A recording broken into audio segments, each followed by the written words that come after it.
Joachim Baba Milimono estime que la suspension de la Guinée par la Communauté économique des États indépendants de l'Afrique de l'Ouest est paradoxale après le coup d'État. Le responsable adjoint de la communication de l'UFDG reproche à cette organisation sous-régionale d'avoir à garder le silence pendant la répression des manifestations contre le troisième mandat d'Alpha Condé.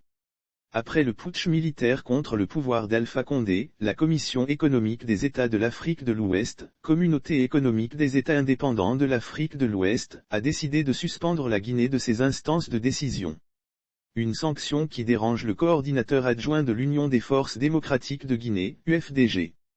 Il n'y a que la Communauté économique des États indépendants de l'Afrique de l'Ouest, l'Union africaine, les Nations unies qui ont été silencieuses et aveugles, à Fon lorsque M. Alpha Condé faisait tuer des Guinéens. L'opposition a été canardée. Alpha Condé a fait gazer des cimetières, des mosquées, des lieux sacrés, ces institutions n'ont dit mot, martèle Joachim Baba Milimono. Ce proche de Cellou Dalein Diallo assure que la Communauté économique des États indépendants de l'Afrique de l'Ouest suspende la Guinée ou pas, la population est en phase avec la prise du pouvoir par la junte militaire. La Communauté économique des États indépendants de l'Afrique de l'Ouest ne peut pas suspendre la Guinée et en même temps envoyer une mission de bon office. Ce n'est pas normal.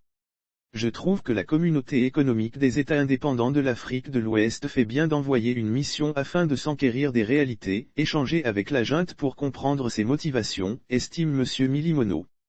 Pour ce qui est du coup d'État contre Alpha Condé, dit-il à la Communauté économique des États indépendants de l'Afrique de l'Ouest, le peuple de Guinée a approuvé.